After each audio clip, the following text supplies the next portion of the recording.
Son las 5:30 de la tarde en punto. Continuamos en directo emitiendo esta quinta edición del Foro Español de Pacientes de Organizaciones de Pacientes.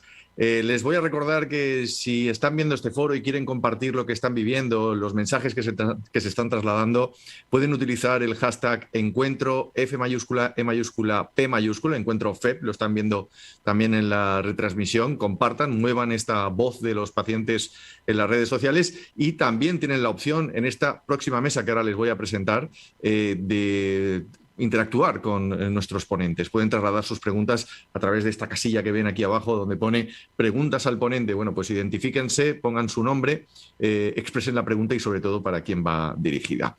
Los últimos minutos de este quinto encuentro del Foro Español de Pacientes van a ser para conocer más experiencias en primera persona de pacientes. Una mesa que va a estar moderada por Sara Eras, trabajadora social de la Asociación Nacional de Hipertensión Pulmonar, a la que saludo. Le doy las buenas tardes y le cedo la palabra. Sara, muy buenas tardes, bienvenida. Hola, buenas tardes, Ángel. Muchísimas gracias. Lo primero es saludaros a todos y es un placer estar aquí con todos vosotros esta tarde para hablar sobre la experiencia de los pacientes, que a mí como trabajadora social, pues la verdad es que me parece una mesa súper enriquecedora y que de todas las experiencias que vamos a escuchar esta tarde, seguro que cogemos alguna idea o algún truquillo para mejorar nuestra atención y nuestros servicios para los pacientes. En esta mesa vamos a tener a 5 representantes de organizaciones de pacientes que nos van a contar sus experiencias y al finalizar todas ellas pues podremos compartir un tiempo de debate donde podremos volcar todas las preguntas que nos hagáis en directo que me llegarán y que se la podré decir a todas ellas. Y bueno, sin más voy a dar paso a la primera ponente, que es Julieta Aug, presidenta de la Asociación Madrileña de Epilepsia. Bienvenida, Julieta, y cuando quieras. Hola, muy buenas tardes y muchas gracias por la invitación. Voy a compartir la pantalla para que podáis ver la presentación. A ver, un momentito. Ahí está. No sé si se está viendo. Perfecto. Bueno, a ver, la presentación, digamos, nuestra idea es un poco poner el acento en los condicionamientos que supone la epilepsia, porque precisamente hay algo muy curioso en la definición propia de la enfermedad, que es un desorden del cerebro caracterizado por una predisposición permanente para generar crisis. Esto sería, digamos, la parte más técnica, ¿verdad? Pero además, dentro de esa definición que propone la Liga Internacional contra la Epilepsia, lo que también están son las consecuencias neurobiológicas, cognitivas y psicosociales y sociales de la enfermedad. Entonces, aquí no solamente estamos pensando en las cuestiones médicas, sino que también se incluyen dentro de la propia definición de la patología todo lo que tiene que ver con el impacto de tener una enfermedad como esta a los distintos niveles, ¿no? Porque la epilepsia efectivamente se caracteriza tanto por la propia crisis, que pueden ser de distintas características, como por el estigma, la exclusión, la sobreprotección y el aislamiento. Todas estas cuestiones pueden venir además tanto del entorno, ¿no?, por el desconocimiento, como digamos la propia persona puede sentir culpa, puede sentir digamos todas estas cuestiones de, bueno, me voy a aislar, o no me quiero juntar, o no quiero que lo sepan, no lo voy a contar porque no quiero que me vean como una enferma, como un enfermo. Entonces, estas cuestiones terminan formando parte de la propia definición de la enfermedad y, claro, condicionan todo lo demás. Por eso hablábamos de condicionamientos, ¿no? Porque no solamente se trata de vale, tengo una patología, tomo una medicación o más, o sigo un tratamiento, lo que sea, sino que también tienen que ver digamos, los efectos sociales de tener esa patología, ¿no? En este caso, digamos, una de las experiencias que para mí es más significativa, es la de una chica con 28 años en el momento de la entrevista, tenía epilepsia desde los 12, en una familia que conocía la enfermedad porque si bien no es lo más habitual, en el caso de ella había dos tíos que tenían epilepsia, entonces no los tomó por sorpresa, no los tomó, digamos, con prejuicios ni nada a la familia, pero no obstante ello decide no contarlo.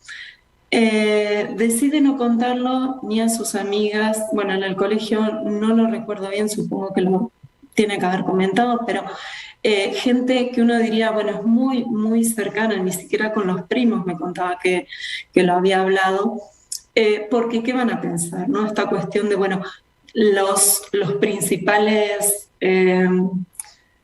las principales ideas y las principales características, ¿no? de la crisis convulsiva, que son aquellas que te caes al suelo, echas espuma por la boca, y claro, son muy sonantes y impactan bastante, ¿no? Entonces, frente al miedo de decir, ¿cómo hago esto? Si además no es mi situación, entonces elijo no contarlo. Y hablándolo conmigo, porque fue una entrevista bastante larga, termina diciendo, puede ser que yo misma me esté discriminando por no contarlo, ¿no? Porque al final ella misma se estaba dando cuenta de que era la primera vez realmente que hablaba con alguien sobre el tema, aún en un entorno seguro, como digo, ¿no? Un entorno que conocía la enfermedad. Entonces, para mí esto es una de las cosas más significativas, porque esa podría ser la primera reacción de alguien que calla frente al miedo a la reacción de la otra persona, ¿no? Pero cuando uno está hablando, estoy en un entorno que me comprende, que no tiene miedo, que conoce la enfermedad, que sabe aquello de, que te vuelves loca, ¿no? No estamos hablando de eso. Entonces, si incluso en un entorno así ella decide callarse y no había hablado claramente de esto hasta los 28 años con nadie, de pronto aquí tenemos un problema, aunque la persona esté controlada, aunque la persona esté... conozca la enfermedad y todo, yo creo que el paso siguiente y el paso necesario realmente para que esto deje de pasar y para poder romper el círculo vicioso es normalizar y visibilizar. Y de hecho aquí también entramos en otro problema, ¿no? En otro pliegue, si se quiere, de ese círculo vicioso, que es ¿para qué necesito contarlo si yo estoy bien? Necesitamos que lo contemos más personas que estamos bien, precisamente porque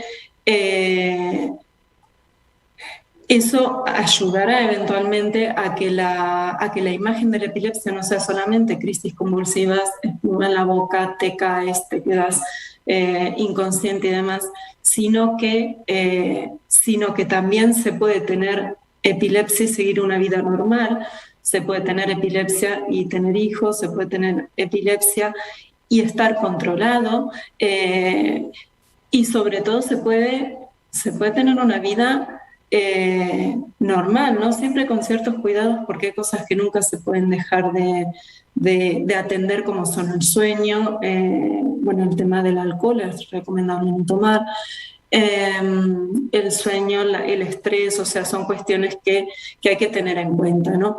Pero desde luego que el hablar del tema, el hablar de la enfermedad y dar voz a las personas que por ahí eligen callarse, pero hay que visibilizar, y en este sentido las asociaciones de pacientes son fundamentales porque son esos entornos.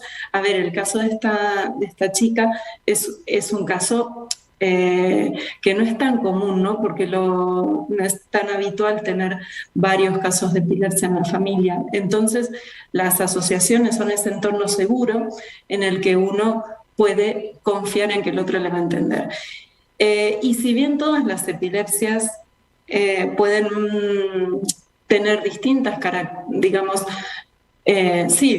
características o más o menos crisis y más o menos efectos secundarios. O sea, bueno, cada persona,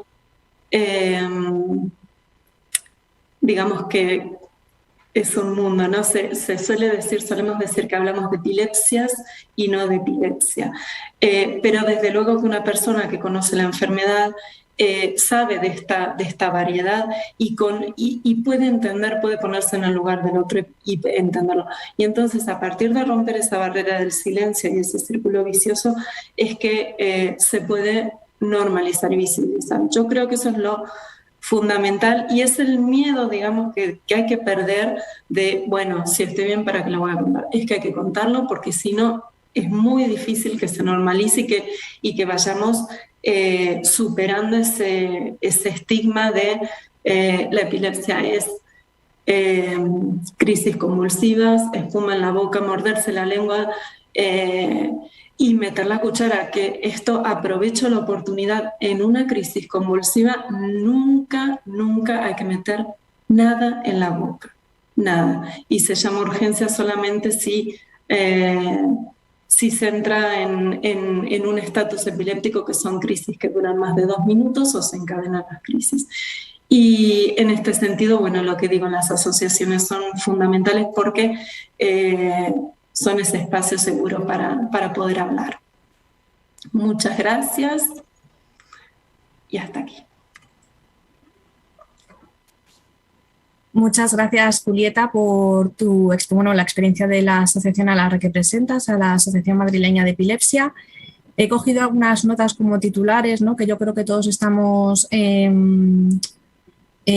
conocedores, ¿no?, que cuando atendemos directamente a personas que tienen alguna enfermedad o alguna patología nos dicen, ¿no?, el miedo a la incomprensión del entorno.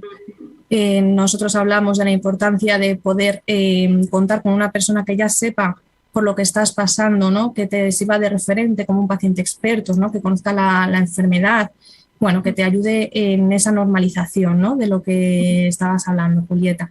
Muchas gracias. Para continuar, le doy la palabra a Pedro Plazuelo Ramos, presidente de la Coordinadora Española de Asociación de Pacientes de Espondiloartritis.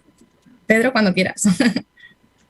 Hola, buenas tardes, Sara, y a todos. Muchísimas gracias por la invitación para participar en el foro Español de Pacientes. Y bueno, voy a compartiros mi presentación.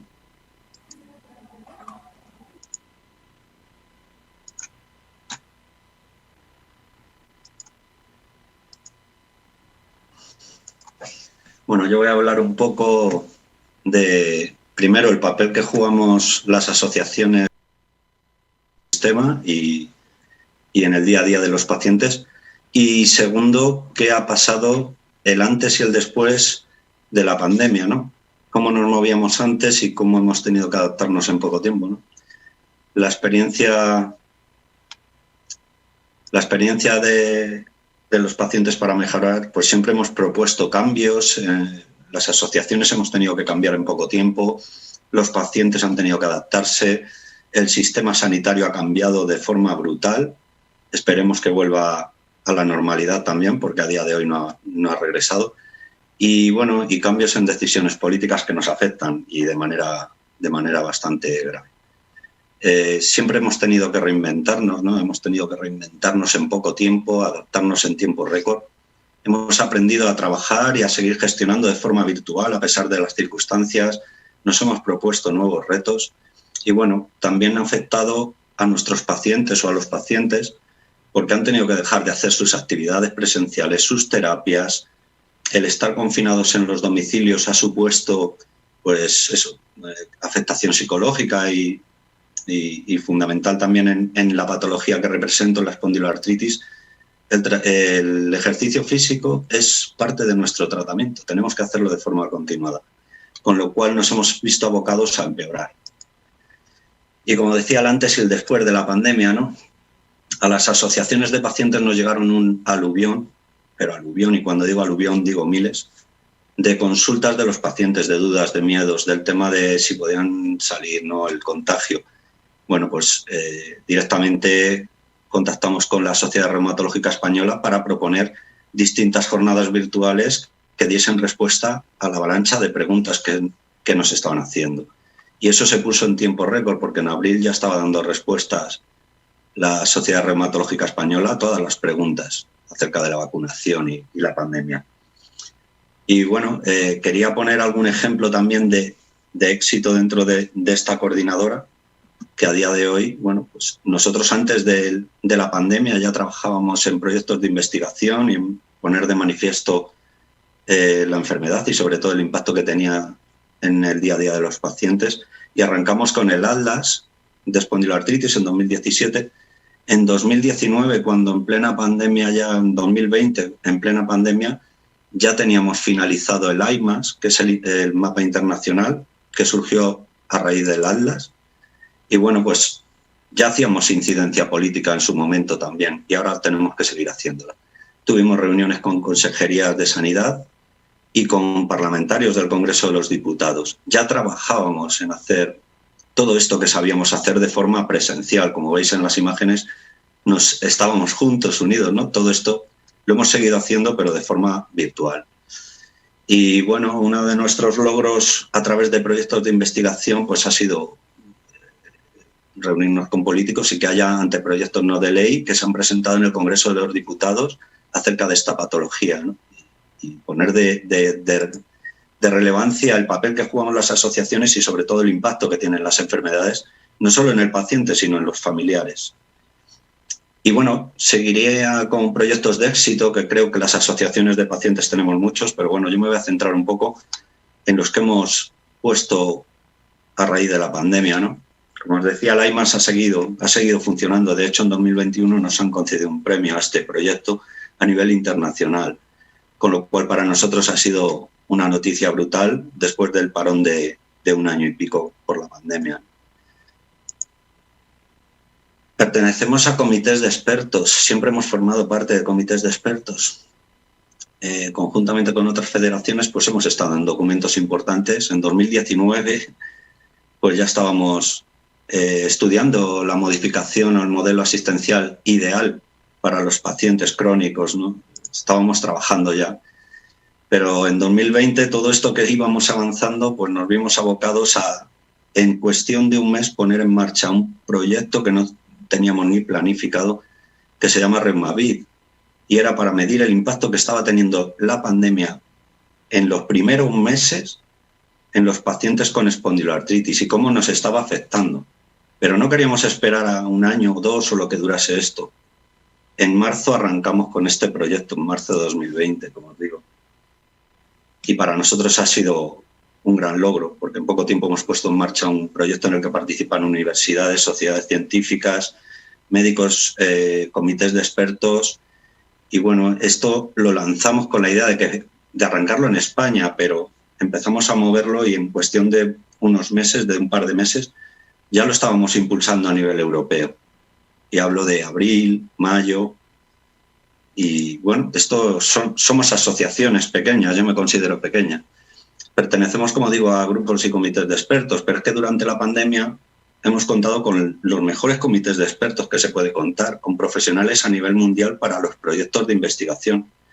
Hemos sido miembros del comité de expertos del Colegio de Médicos para hacer llegar la información a los pacientes, la información ideal, no la que se lance, sino querían contar con nosotros.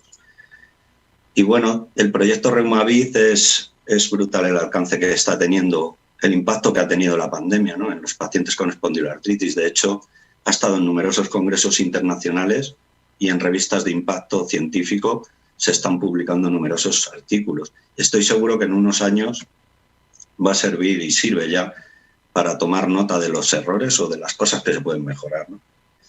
Y sigo con lo que hacemos las asociaciones de la mano de médicos, sociedades científicas, administración. Este año, después de la pandemia, nuestro miedo era cómo vamos a volver a arrancar nuevamente con todo lo que estábamos haciendo de forma presencial. Bueno, pues hemos puesto en marcha la primera carrera virtual por la espondilitis, pero también nos hemos reunido por primera vez después de 1 año y pico de pandemia. Los pacientes hemos podido volver a juntarnos y hemos conseguido más de 1000 inscripciones. Pero no solo 1000 inscripciones, sino que es que los embajadores de este proyecto han sido todos los profesionales médicos, enfermeras, reumatólogos que llevan años trabajando con nosotros y que han sido los primeros en ponerse a la cabeza de esta iniciativa también, ¿no? Para volver un poco a la normalidad o por lo menos volver a vernos. Y bueno, son un poco algunos ejemplos.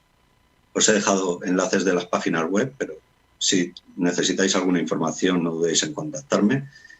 Y para finalizar, nada más que voy a poner una imagen que es la del pueblo natal de mi madre, que es Puebla de Sanabria, donde disfruto todos los años y donde me he visto abocado a no poder acudir durante un año y pico de pandemia. Espero hacerlo pronto, así que nada. Muchísimas gracias y espero haber dado la talla. Muchas gracias, Pedro. La verdad es que tu ponencia y vuestra experiencia es, vamos, alucinante. Enhorabuena. Enhorabuena por ese Reumavi, que yo creo que va a servir de mucho, sobre todo para poner datos, ¿no? Que ya sabemos que si no hay datos no existe. Y cuando hablamos de impacto, pues los datos son los que hablan por sí solos, ¿no?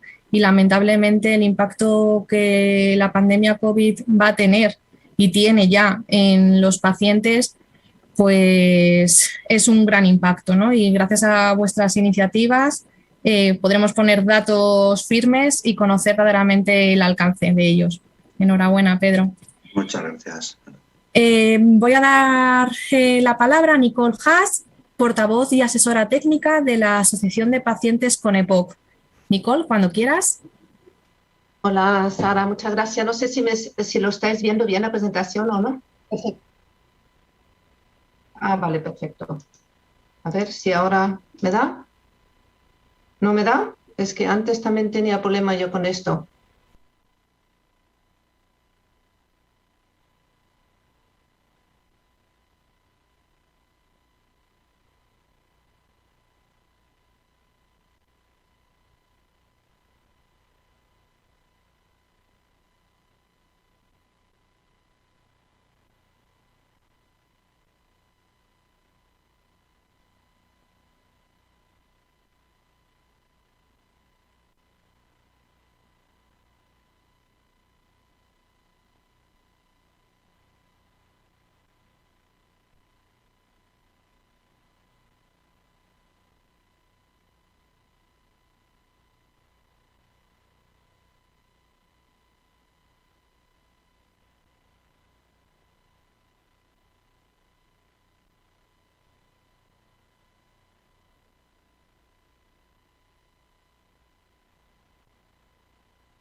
Escuchando, disculpa por la tardanza, yo como público que soy muchas veces pues, lo puedo entender perfectamente, disculpar la demora, pero bueno, alguna vez ese tipo de cosas técnicas, aunque parezca mentira, pues sigue siendo de vez en cuando un problema. Bueno, como decía Sara, yo soy la portavoz de la Asociación de Pacientes con EPOC.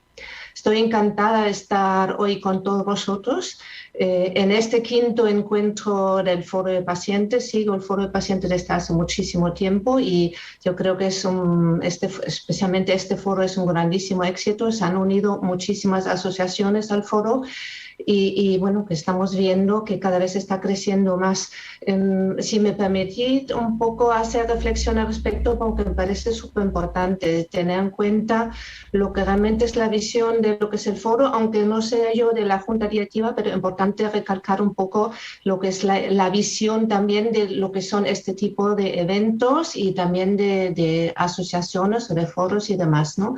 Por un lado, la mejora continuada del mundo asociativo, el trabajo en equipo con todas las asociaciones miembros, pero también con otras instituciones. Yo siempre digo, hablo de stakeholder engagement, de trabajar con otras instituciones también y sobre todo, y esto lo estamos viendo hoy, lo hemos visto ayer también, compartir experiencias con otras asociaciones de pacientes. Yo creo que esto es clave porque podemos aprender de los éxitos, también de los fracasos de otras asociaciones y nos podemos ayudar todos y entiendo que debemos de ir juntos y unidos para conseguir mejores resultados para nuestros pacientes, incluso para lo que es la sociedad, no solamente para lo que son los pacientes.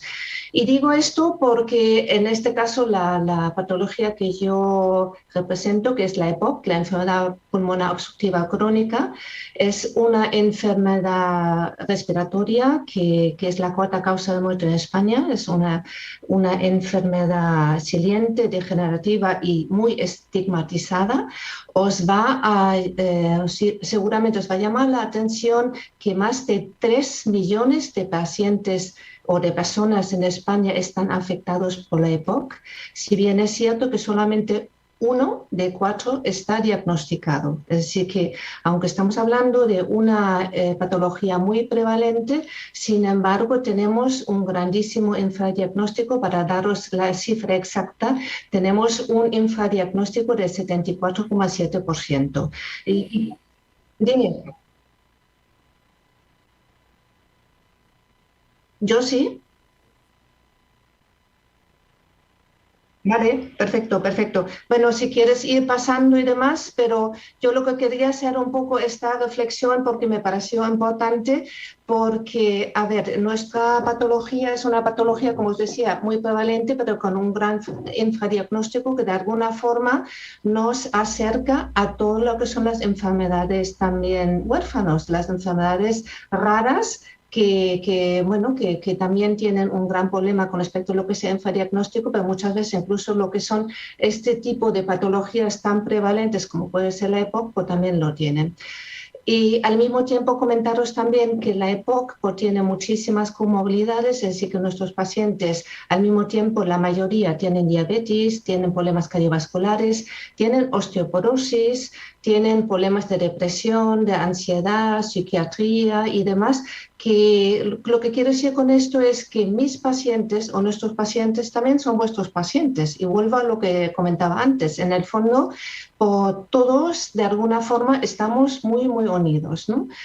Ayer escuchamos el testimonio de Alejandra Pérez del Polino Matías, de José Ramón, de la Asociación de Depresión, de Luisa Fernández de Fibromialgia, de Josep, muy amigo mío de OAFI, de la Fundación OAFI Internacional, de Inma de Cáncer de Pulmón, que tiene muchísimo que ver también con lo que es el tema de la EPOC, de Ana Vázquez de la Liga Reumática, de Carmen Sánchez de la osteoporosis, que también es un gran problema para nuestros pacientes, y todo lo que vosotros habéis comentado, incluso lo que comentaba ahora Pedro y también Julieta, al fin y al cabo de alguna forma también afecta a lo que son nuestros pacientes.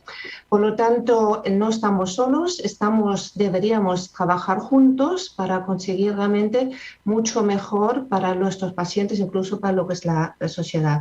No me quiero enrollar demasiado, sí comentaros que, bueno, con esta pequeña introducción, con esta pequeña contextualización que os he hecho, comentaros que la EPOC es una enfermedad sistémica, una enfermedad bastante compleja, y lo que estamos intentando hacer a través de la asociación es un abordaje holístico, es decir, que no nos centramos solamente en lo que es la enfermedad en sí, sino todo lo que de alguna forma tenga que ver con lo que realmente pueda interferir en lo que es el día a día de lo que son nuestros pacientes. Uno de los proyectos que acabamos de llevar a cabo recientemente, que me gustaría presentaros hoy, tiene un poco que ver con lo que comentaba Pedro antes, que es un proyecto que hicimos conjuntamente con la Sociedad Científica de Neumomadrid. La Neumomadrid es la Sociedad Científica de Respiratorio de la Comunidad de Madrid.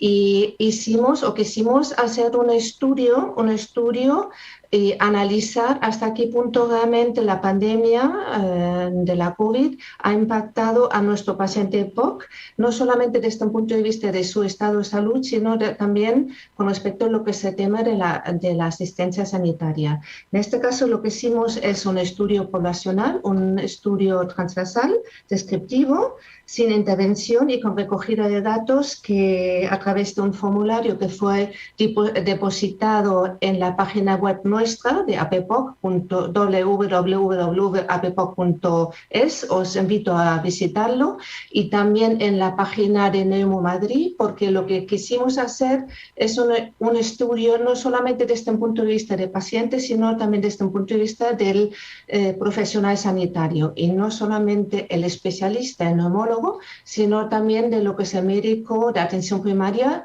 incluso de los farmacéuticos o lo que es enfermería también.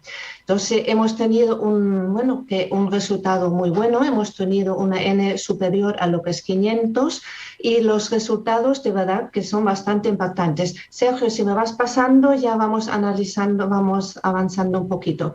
Aquí tenéis algunos de los resultados. No voy a entrar demasiado en todo porque si no nos lleva demasiado tiempo, tenemos poco tiempo.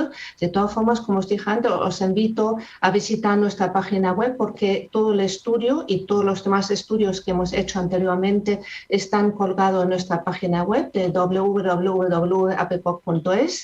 Y simplemente por daros así una visión así muy genérica, ¿no? Así que, y vamos a centrarnos en lo que realmente es la experiencia paciente, no habla tanto del profesional sanitario, sino lo que es el paciente. Es decir, que le hemos preguntado que hasta qué punto realmente se ha considerado que la pandemia ha empeorado lo que es la enfermedad, y realmente los resultados han sido tremendos. El 73,3% de los encuestados ha dicho que realmente su EPOC ha empeorado durante lo que es la pandemia. Así que realmente muy preocupante. No solamente la falta de respiración, sino todo lo que conlleva lo que es el día a día de lo que es la EPOC. Sergio, si me vas adelantando.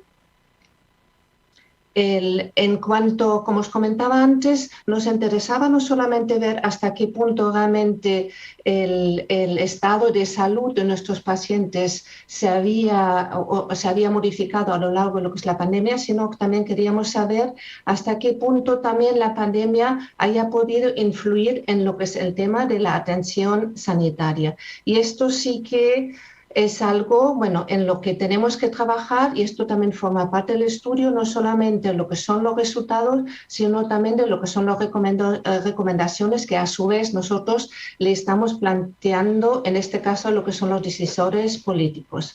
Porque hemos visto que el 80,9% de nuestros pacientes han tenido dificultad de acceso en cuanto a los centros sanitarios. Repito, el 80,9%. Esto es muy, muy grave. Es decir, que realmente la mayoría de nuestros pacientes que ya por sí tienen una enfermedad muy complicada, muy difícil, muy, como os comentaba antes, progresiva y que no es curable, no han tenido este seguimiento que realmente necesitan para mantener de alguna forma una cierta calidad de vida, teniendo en cuenta que esta enfermedad, como os dije antes, no es curable.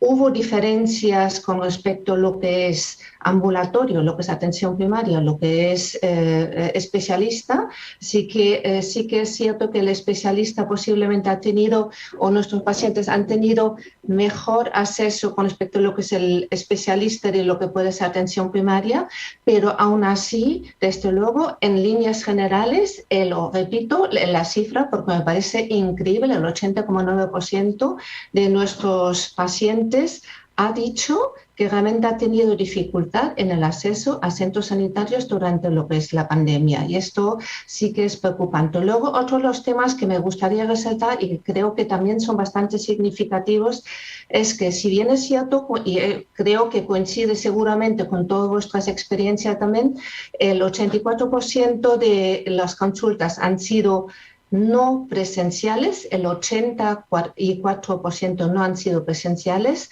Si bien es cierto que nuestros pacientes, solo el 30% ha dicho que prefiere mantener lo que es la atención no presencial después de lo que es la pandemia. Es decir, que nuestros pacientes dicen clarísimamente que entienden que de alguna forma hay que mantener una cierta consulta no presencial, pero realmente optan por lo que es la consulta presencial, y seguramente coincide plenamente con vuestras experiencias también. Por eso realmente he querido resaltarlo. También es cierto que, bueno, que había una cierta diferencia con respecto a lo que se da, incluso en cuanto al sexo, también en cuanto a género, perdón. Es decir, que las mujeres de alguna forma han recibido la pandemia de una forma totalmente diferente de lo que puede ser el hombre, y por eso me congratula muchísimo lo que comentó Andoni ayer. Andoni dijo ayer que se iba a hacer o el foro iba a empezar a trabajar realmente lo que es el tema de la salud desde el género. Yo creo que eso es muy importante porque desde luego la misma patología no se percibe de la misma forma por parte de lo que es el hombre como por parte de lo que es la mujer. En definitiva, es decir que para nosotros han sido unos resultados tremendos. Comentaros simplemente por encima que, como os dije antes, que esta encuesta no solamente ha sido dirigida a lo que son nuestros pacientes, sino también a lo que son los profesionales sanitarios. Lo curioso es que los resultados de los profesionales sanitarios, tanto los de atención primaria como los especialistas, coinciden con lo que realmente han expresado nuestros pacientes, y desde luego esto nos deja de pensar mucho. Pensamos que hace falta un cambio de paradigma en el tema del sistema sanitario. Hay que cambiar muchísimo, y lo mismo que comentaba antes Pedro, nosotros sí que tenemos una actividad institucional muy intensa. De hecho, el año pasado tuvimos 102 reuniones con diputados y con portavoces de comisiones de sanidad de todas las comunidades autónomas de España. Hemos conseguido 29 PNLs, hemos conseguido que 9 comunidades autónomas por unanimidad nos apoyaron en todas nuestras reivindicaciones, y lógicamente ahora, con todos estos resultados que hemos obtenido a través de este estudio, y repito nuevamente, os invito a verlo dentro de lo que es nuestra página web, con estos resultados iremos a todas las consejerías para pedir o para exigir al mismo tiempo que hay que cambiar muchísimo. Es decir, hay que retomar todas las revisiones que nos han hecho, y hay que hacer un cambio tremendo con respecto a lo que realmente es nuestro sistema sanitario, porque la pandemia no ha terminado, ha quedado o ha venido para quedarse de alguna forma, si no esta, alguna otra, y desde luego es el momento para redefinir el sistema sanitario. No me enrollo más, muchísimas gracias por escucharme y estoy a vuestra disposición para cualquier pregunta que podéis tener. Muchas gracias. Muchas gracias, Nicole, por tu exposición. He tenido la oportunidad de escucharte en más ocasiones en diferentes foros y la verdad es que es un placer oírte. Y bueno, es que lo mismo, o sea, tener unos resultados, unos datos registrados, pues la verdad es que después nos permite a las entidades acercarnos a las administraciones públicas con datos reales, ¿no? No con la percepción que muchas veces piensan que son nuestras y que no tienen ninguna relevancia, ¿no? Sino que los estudios pues tienen una consistencia, y además tenéis 500 personas de muestra. O sea, que es un número importante. Sí que el EPOC tiene que ver con hipertensión pulmonar en muchas ocasiones, ¿no? El infradiagnóstico es muy conocido también por nuestra población, así que me siento muy identificada cuando has dicho que a pesar de que haya muchas personas que están afectadas por EPOC, hay un infradiagnóstico, por lo que los síntomas se asemejan a muchas otras patologías o incluso con patologías de salud mental, ¿no? Y muchas veces son derivadas a esas unidades en vez de buscar un poco más allá, ¿no? Enhorabuena, Nicole. Vamos a continuar con la ponencia de María Jiménez. Hola, María, psicóloga de la Fundación contra la Hipertensión Pulmonar. Cuando quieras. ¿Escucháis? Hola. Ahora sí. Buenas tardes, muchas gracias por la presentación, Sara, y por haberme invitado hoy aquí. Voy a presentar, me decís si se comparte.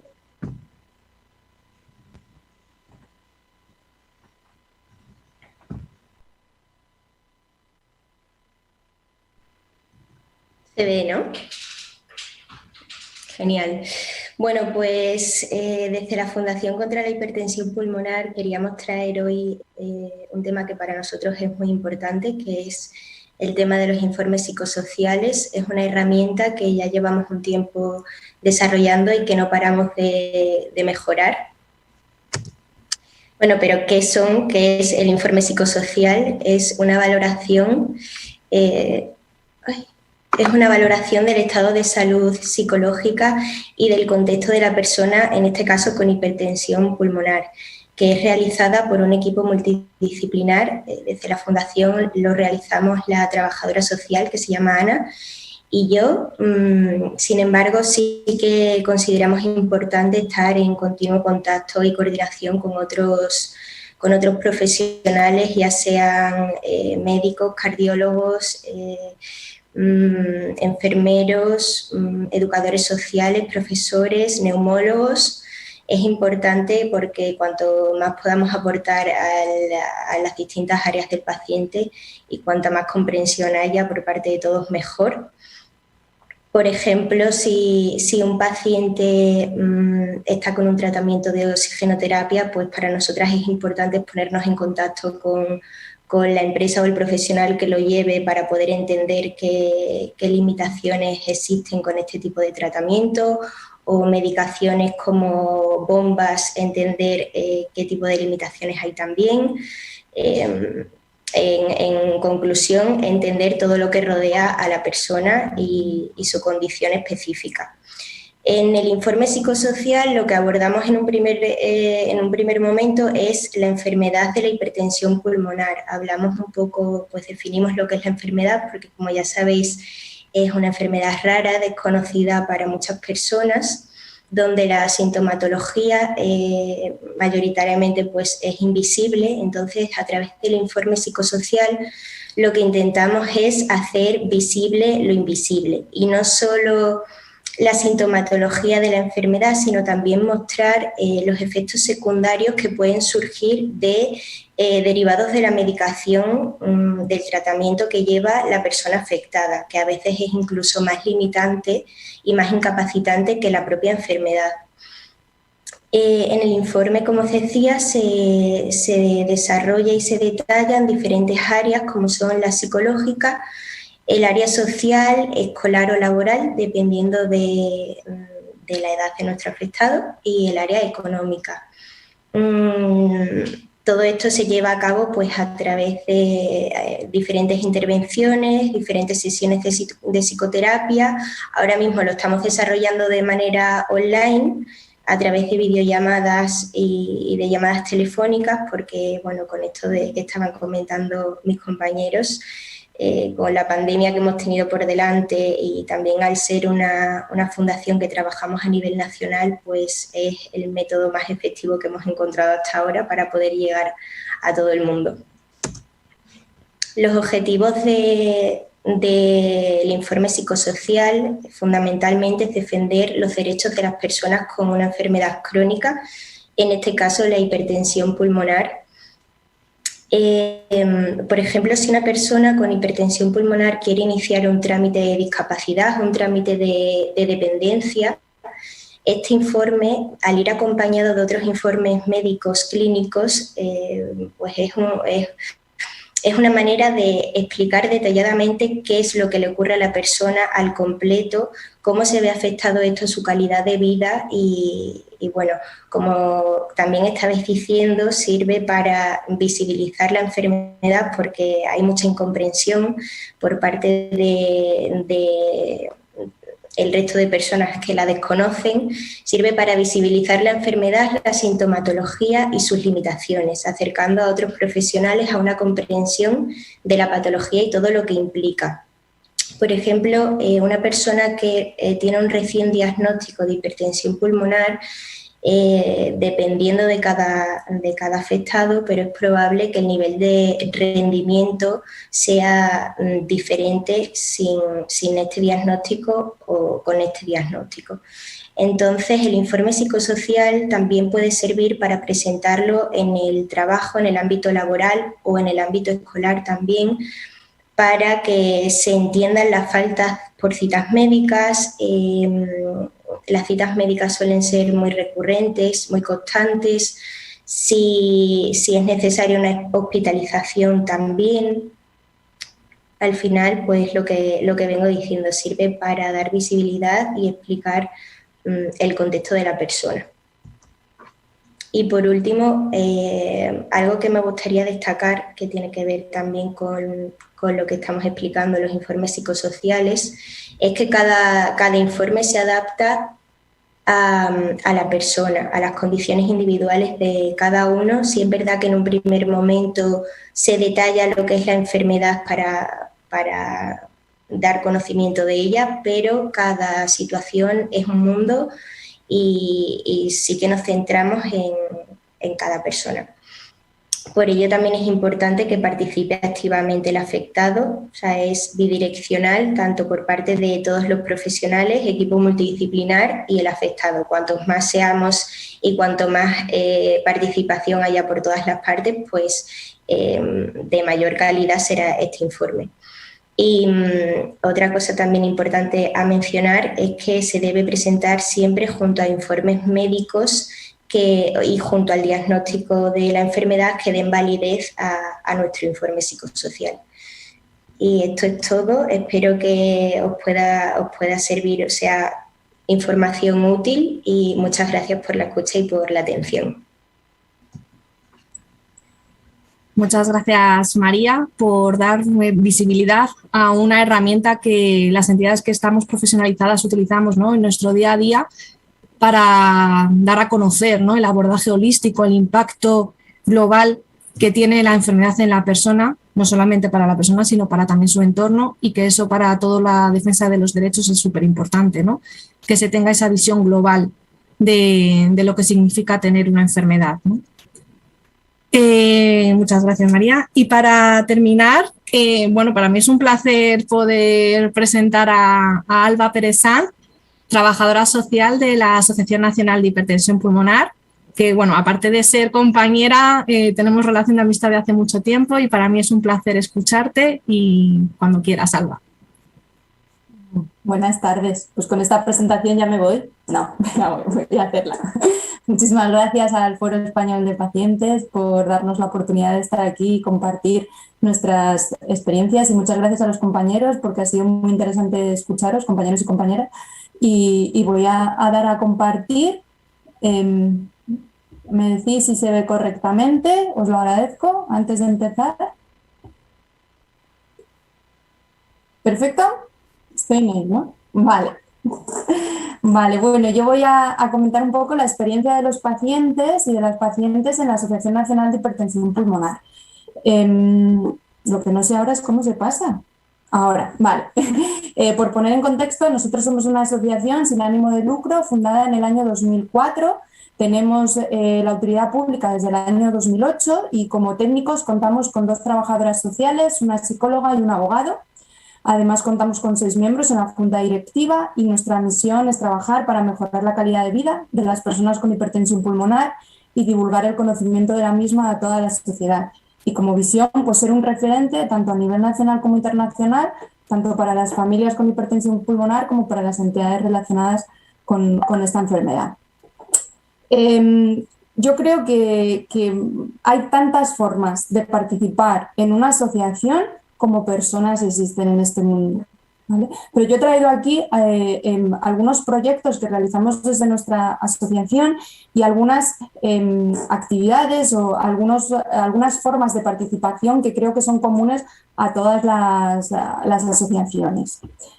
El proyecto Hiperexpertos es un proyecto que hemos puesto en marcha actualmente estamos en la fase piloto, donde unos cuantos socios de nuestra asociación están empezando este proyecto y bueno, es un proyecto de formación para formar pacientes expertos, ¿vale? Se realiza a través de una plataforma online que ha puesto en marcha uno de nuestros voluntarios. Consta de 11 módulos, 10 módulos que son generales para todos los pacientes y todas las personas afectadas que quieran participar, y un módulo para pacientes expertos. Es decir, una vez terminados los 10 módulos, se evalúa si esa persona cumple el perfil para poder ser paciente experto. Nuestro objetivo es conseguir un paciente experto por comunidad autónoma, porque como ya sabéis tenemos 17 sistemas sanitarios y entonces necesitamos una persona de referencia en cada comunidad autónoma. Nosotros somos una asociación nacional, tenemos más de 220 socios repartidos por todas las comunidades autónomas y por tanto para nosotros esto es muy importante. Los pacientes participan pues realizando el curso. Este curso tiene formación tanto en derechos y deberes del paciente, sobre ginecología, sobre lo que es la hipertensión pulmonar, los tipos de hipertensión pulmonar, tratamientos, la sintomatología, los recursos sociales, de todo. ¿Vale? Que lo que os podáis imaginar, y además es un proyecto que está en constante, o sea, lo estamos actualizando, ¿vale? Entonces estos contenidos pues se van actualizando a la vez. Por ejemplo, el módulo de servicios sociales habla sobre el baremo de discapacidad, un baremo que creemos que en breve pues se va a cambiar y entonces esto irá cambiando. Tenemos un proyecto de rehabilitación cardiorrespiratoria en domicilio junto al Hospital 12 de Octubre y Fisiorespi. En Madrid se hace la rehabilitación respiratoria en el hospital durante unas semanas, 8 semanas, y una vez el paciente sale de esta rehabilitación, pues sabemos que deja de hacer la rehabilitación respiratoria y todo lo que ha conseguido deja de hacerlo. Entonces, hemos pensado que podríamos hacer un proyecto de investigación para evaluar los resultados de realizar esta rehabilitación respiratoria en el domicilio, con la idea de que después del hospital pase a domicilio, que la persona se vuelva autónoma y lo pueda hacer ellos mismos en casa y, si es posible, después pues en un gimnasio, es decir, que podamos normalizar al máximo posible.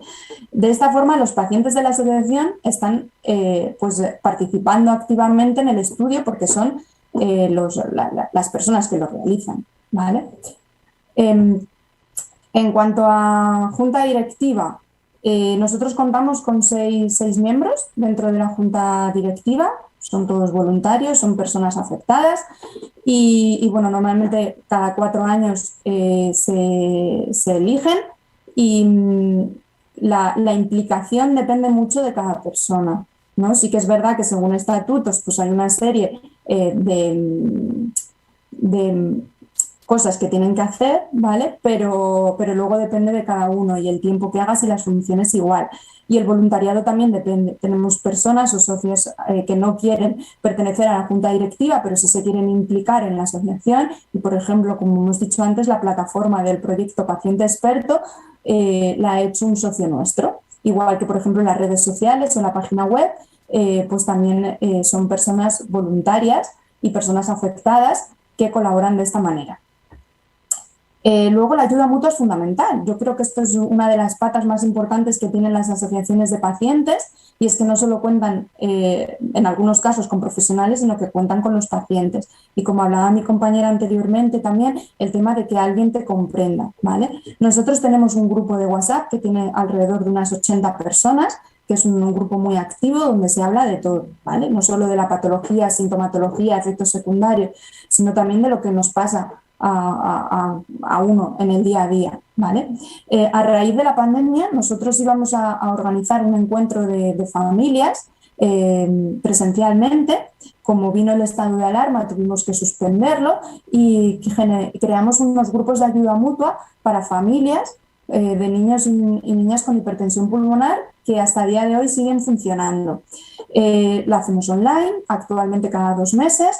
Una de las trabajadoras sociales es la que lleva el grupo, en este caso Sara, y bueno, lo hacemos así un poco, pero si vemos que entre los padres y las madres surgen temas, ¿vale? Dejamos que ellos lleven la sesión, pero estamos ahí un poco para acompañar, ¿vale?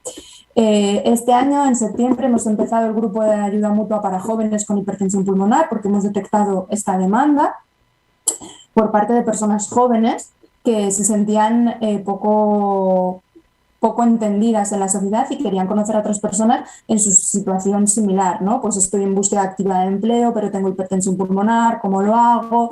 Quiero conocer a otras personas que estén pasando por la misma situación.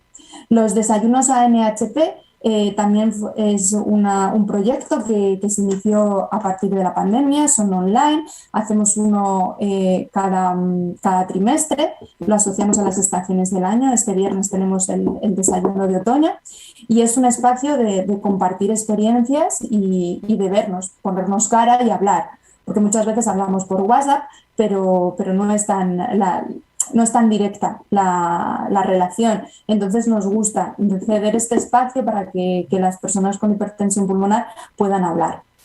Pero también hay otras formas de participar, ¿no? En las asambleas. Por ejemplo, nosotros una vez al año hacemos un encuentro anual que hacemos la asamblea y ya que la hacemos, pues hacemos un encuentro de ocio en el que pasamos un fin de semana juntos y por tanto fomentamos esta ayuda mutua. Luego también, pues cuando hay personas que quieren ponerse en contacto con una persona que está tomando la misma medicación o que vive en la misma ciudad o que necesita una ayuda puntual, pues también actuamos como mediadores para ponerles en contacto. Nosotros tenemos un servicio de información y orientación a las personas afectadas con hipertensión pulmonar, familiares, cuidadores, cuidadoras y profesionales, y una pieza clave en este SIO que sin ella no se podría realizar es el papel de nuestra presidenta Eva, que como paciente atiende a todas las personas que vienen nuevas a la asociación, pero también a todas las personas que necesitan ayuda y que no sé, yo creo que es la persona que más demandas recibe a lo largo del día, a lo largo del año, de las demandas que hemos tenido. Yo diría que el 60% las atiende ella. Y luego también la participación en estudios. Es decir, las personas con hipertensión pulmonar pueden ayudar a su asociación participando en estudios, ya sean de la propia asociación, como es en el caso de nuestro proyecto de rehabilitación cardiorrespiratoria, o a través de los datos que nosotros utilizamos en el SIO, ¿vale? También aportando testimonios, ¿vale? Para los días mundiales, las campañas de sensibilización, aportando experiencias también para este tipo de campañas, o trabajar en estudios que realizan empresas para evaluar diferentes fármacos, ¿no? En los que a lo mejor se realizan a través de dinámicas, de un grupo de discusión o a través de una encuesta online o a través de grabación de vídeos, etc. Y de esta forma se ayuda también a las asociaciones porque a veces pues, hay una contraprestación económica para ellas. Y nada, creo que fortalecer al paciente es buscar un empoderamiento, es muy importante, que es muy importante el autocuidado porque genera una adherencia al tratamiento, buscar el compromiso en todo lo que hagamos como asociación para generar pacientes activos y participación significa implicación, pero ya digo, cada uno al nivel que necesite. Y esto es lo que nosotros hacemos. Seguro que hay un montón de formas en las que participan los pacientes que me he dejado, pero he querido resaltar estas y aquí quedo a vuestra disposición para cualquier pregunta y que nos hagáis, que espero que sean muchas, por favor, para poder ampliar la información. Muchísimas gracias. Muchas gracias, Salva. Bueno, pues resaltar lo que has dicho, ¿no? Si ya los grupos de ayuda mutua tenían una importancia relevante, ¿no? Una relevancia dentro del día a día de las entidades, la pandemia yo creo que las ha fortalecido, ¿no? Y nos ha obligado también a reinventar más cosas o más mecanismos para proporcionar esa ayuda mutua. Así que muchísimas gracias, Salva. Pues una vez que ya hemos terminado con todas las ponencias de la mesa, pues si os parece, vamos a ver si las preguntas que nos hayan realizado en el foro. A ver, es una pregunta para toda la mesa, o sea que podéis responder cualquiera de vosotros. Un enfermo que va de baja porque tiene dolores insoportables y después de un año, cuando él espera volver a su trabajo y lo está deseando, ¿cómo se le dice que no puede volver a trabajar y que no se derrumbe? 7 años después aún no sabe muy bien qué enfermedad padece, solamente que sus huesos y su columna no sirven para nada. Depresión, pensamientos de suicidio, medicación cada vez más y más fuerte. y si tienen mucha formación pero calidad de vida cero, visibilidad cero, comprensión familiar cero, ganas de vivir ninguna, atención sanitaria cero, empatía de semejantes cero, ¿qué podríamos hacer? Si os habilitáis los micros y así podéis intervenir. Alba, ¿quieres hablar? No, yo iba a decir perdona.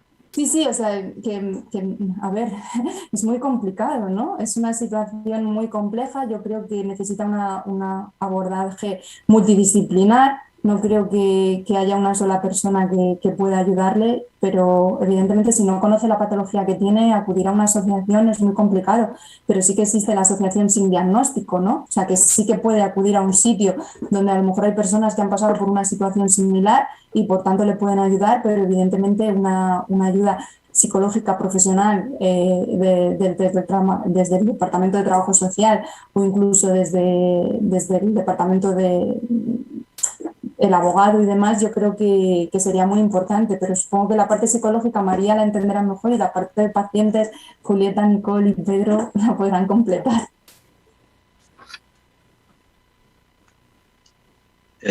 Bueno, yo por contestar algo como paciente y como asociación, nuestra patología, por ejemplo, se llegaba a tardar de 8 a 10 años en tener un diagnóstico.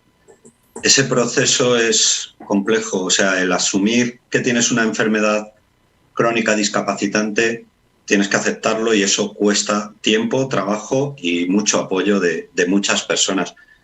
Pero si además no tienes el diagnóstico, pues todavía se complica más el tema. Pero como decía Alba, al final necesitará apoyo psicológico, necesitará apoyo de asociaciones, tenga diagnóstico o no. Seguramente si acude a alguna asociación le podrán echar una mano en algún sentido o darle algún apoyo, abogados o psicólogos. Pero bueno, yo siempre digo que en esta vida, hasta que no nos pasa algo de este tipo, no sabemos reaccionar, ¿no? Y cuesta mucho aceptarlo. Hay personas que tardan menos y otras que más, pero por lo que comenta Sara de esa pregunta es más bien, pues bueno, que lleva un proceso muy largo, dilatado, que también bloquea más a esa persona. Ya no que tengas o no trabajo, puedas trabajar o no, sino que encima el tiempo juega en su contra en ese sentido. Pero creo que debe acudir a alguna entidad donde puedan asesorarle de algún modo, porque trabajamos con pacientes de todo tipo, ¿no? Todas las asociaciones, y que no se quede en casa, pero que acuda a alguna entidad que seguramente le ayudarán bastante. Nosotros siempre les recomendamos a los pacientes o futuros pacientes que impliquen al entorno. Eso es importantísimo, no solamente asociaciones de pacientes, sino que no estén solos, porque eso es lo peor. Así que realmente hay que compartir también el dolor, el sufrimiento, incluso en la falta de diagnóstico, hasta que realmente se llega al diagnóstico. Como decía Pedro, bueno, yo lo dije a principios también, un infradiagnóstico que tenemos nosotros del 74,7%, esto es tremendo, y muchas veces ni siquiera se diagnostica, ¿no? Es que tremendo. Entonces, bueno, por parte nuestra, lógicamente asociaciones, todo lo que es el abordaje multidisciplinar, pero también el entorno es súper importante, ¿no? Algo que yo aportaría es la cuestión. A ver, estamos hablando de una persona que no tiene un diagnóstico, pero aún con un diagnóstico, el hecho de hacerse la idea de que la enfermedad o la dolencia o el síntoma es crónico, es durísimo. Uno piensa, bueno, va a pasar un año y voy a estar mejor. Me voy a adaptar a la medicación y estaré mejor. Dentro de 2 años, si no tengo crisis, quizás me quiten la medicación. Y lo que, por lo menos en mi caso, y que comento siempre, me ha ayudado mucho a cambiar el chip es, no importa.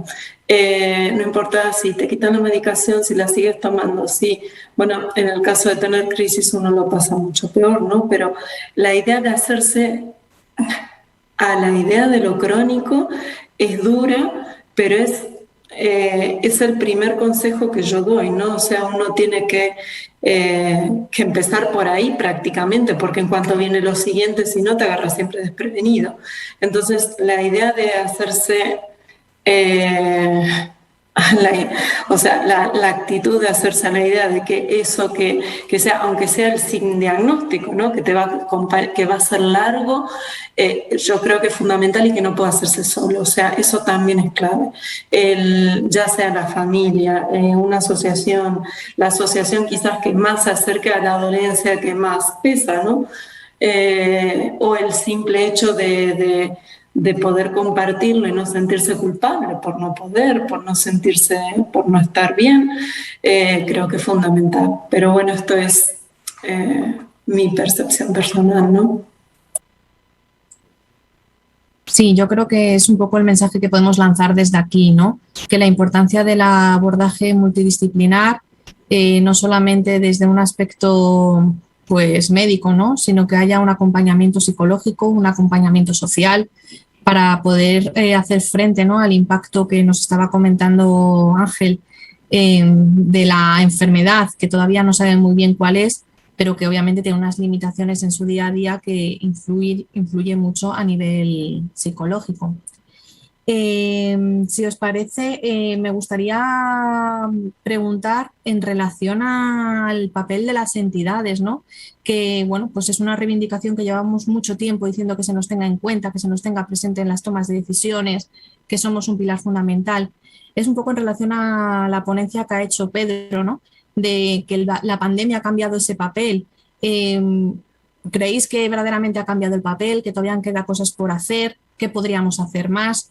Porque es un hecho que todas las asociaciones intentamos, ¿no? Estar ahí, que se nos tenga en cuenta, que nos pidan consejo, que nos tengan como de referencia, ¿no? De las patologías que tratamos. ¿Qué os parece? ¿Creéis que ya tenemos ese papel conseguido? ¿Qué podríamos hacer? Yo creo que no. Francamente, tengo que ser un poco pesimista al respecto. Ayer se comentaba, no sé si quién fue Elena, me parece, de meningitis, que hablaba de lo que se llama la vacuna, ¿no? Y para nosotros ha sido tremendo. Así que al final, para conseguir la vacuna de la COVID, has tenido que luchar con un montón de otras patologías, a ver qué patología es más vulnerable o es más... necesita antes la vacuna que la otra, ¿no? Y yo creo que esto ha mermado muchísimo todo lo que es el asociacionismo, súper difícil la palabra, y en vez de estar juntos y hacer una acción unida y decir, jolín, esto, sé que el foro lo ha intentado hacer en varias ocasiones y demás, pero bueno, que tampoco ha conseguido demasiado, pero desde luego el trato que se nos ha dado a los pacientes crónicos durante la pandemia, sobre todo relacionado con lo que es la vacuna, me parece francamente demencial. Entonces, creo que la única vía es la que comentaba Pedro y que nosotros estamos cogiendo también desde el año pasado, así que hacer mucha labor institucional y tocar a las puertas de lo que son los decisores políticos y decir, aquí estamos, al fin y al cabo somos votantes también, pero no cada uno por su lado, sino intentar ir de alguna forma unido, y eso nos falta mucho todavía.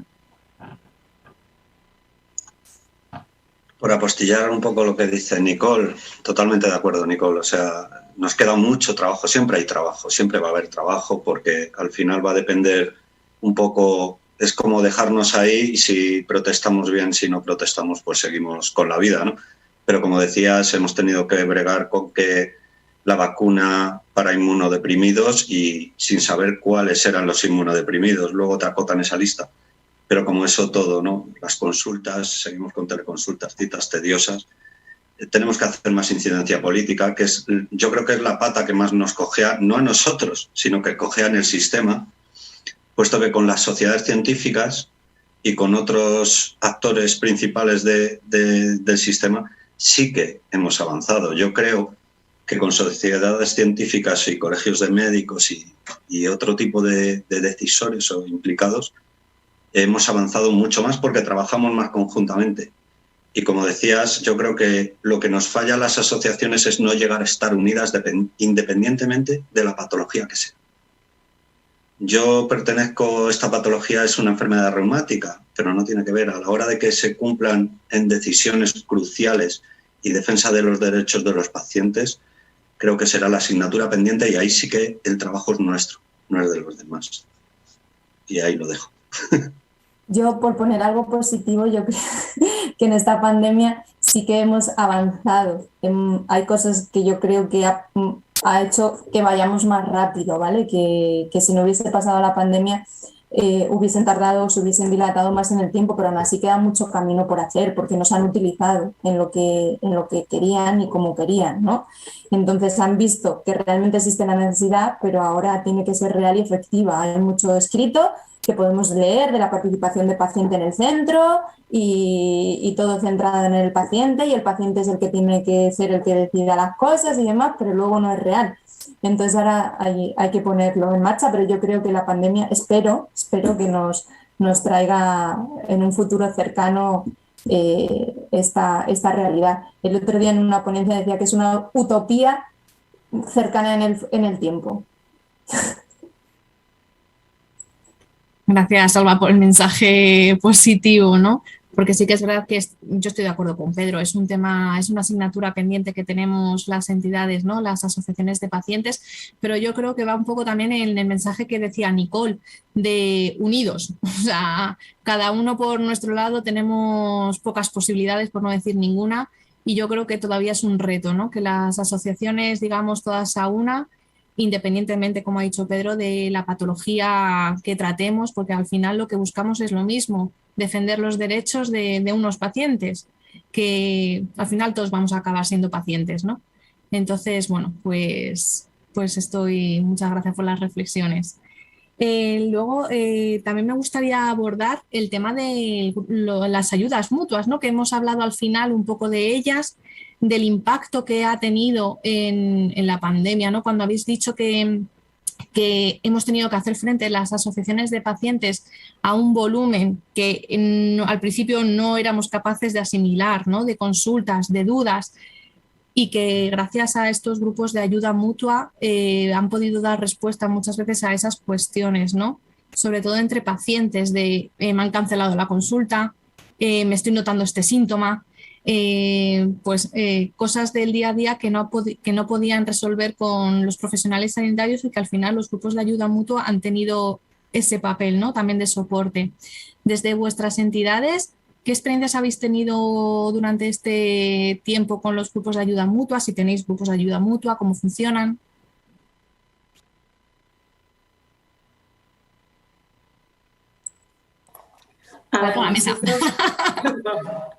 Nosotros una de las cuestiones que siempre decimos es que no somos médicos, ¿no? Entonces, somos pacientes y no hacemos recomendaciones médicas. Entonces, en ese sentido, sí que por ahí no podíamos dar la respuesta a ese... tengo estos síntomas o la medicación me da estos efectos secundarios que hago. Que eso, digamos, de alguna manera está siempre, ¿no? Pero yo creo que el punto clave, si se quiere, es esa sensación de seguimos estando, ¿no? Seguimos estando, tenemos los mismos problemas, tenemos los mismos agobios, y este agobio que siento es normal. Y bueno, en el caso especial de la epilepsia, el tema del estrés es un desencadenante habitual de algunas crisis, ¿no? De algunos bajones y tal. Entonces, sí que es muy importante poder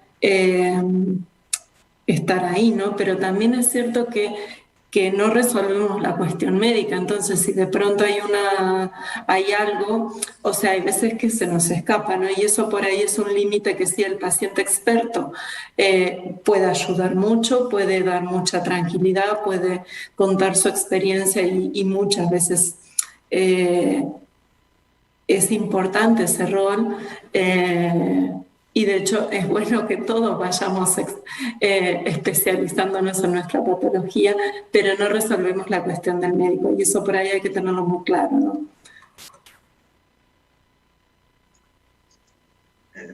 Por apuntar algo también, creo que los grupos de autoayuda tienen un valor incalculable, lo han tenido antes y lo seguirán teniendo después de la pandemia, porque hay una parte que solamente tocamos las asociaciones, y es el papel que jugamos de paciente a paciente. pero hay que tener en cuenta que muchos de los pacientes han estado solos 3 meses metidos en su casa, sin poder hacer sus terapias y ejercicios, que ha habido etapas en la pandemia que ha habido desabastecimiento de medicamentos, que no se han podido recoger medicamentos en hospitales. Eso no lo han percibido ni los hospitales ni la administración. Vamos, no lo han percibido, sabían que existía, pero todo el mundo estaba implicado en el COVID como debía ser. Pero claro, detrás hay un montón de crónicos que quién les daba respuesta a todos sus miedos, dudas, preguntas, y como yo dije en algún momento, y falta de adherencia, pero no por no querer, sino por no poder. Nos pusimos en marcha, de hecho los hospitales comenzaron a llevar medicamentos a domicilio, por lo menos aquí en Fuenlabrada. Fue rápido, pero porque empezamos a movernos las entidades, porque es que al final esa gente necesita y necesitamos seguir teniendo nuestros tratamientos. Al final lo que se ha puesto de manifiesto que los grupos de autoayuda no es que deban existir, es que debía ser parte del tratamiento. Yo siempre lo he dicho. O sea, yo no puedo hablar, con un médico no voy a hablar igual que con un paciente que sabe de lo que le hablo. Pero además en estos momentos todavía fatales que hemos tenido, eran más necesarios que nunca. Y los hemos seguido manteniendo a pesar de las circunstancias, con lo cual, claro que hay un antes y un después. Antes los teníamos, pero los hemos mejorado y los hemos potenciado.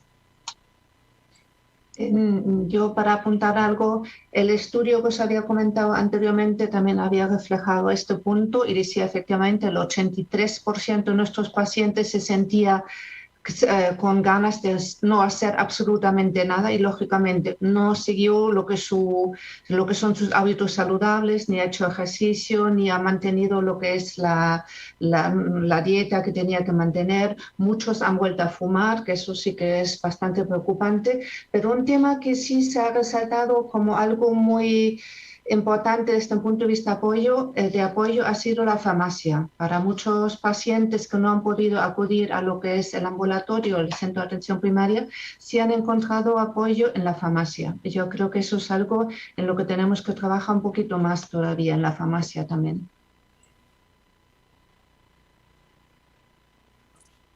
Vale, pues muchísimas gracias por todas vuestras aportaciones, por esta mesa que creo que a todos nos va a ayudar a tener ideas para seguir mejorando en nuestra atención. Y sin más, le doy el paso a Ángel. Muchas gracias, Sara, y muchas gracias, María, Pedro, Nicole, María Jiménez también y Alba Pérez. De verdad, a todas y a todos, muchísimas gracias, porque no tendría ningún sentido una iniciativa de estas características sin escuchar la experiencia directa de los pacientes. Nos tomamos un respiro y continuamos. Un fuerte abrazo a todos.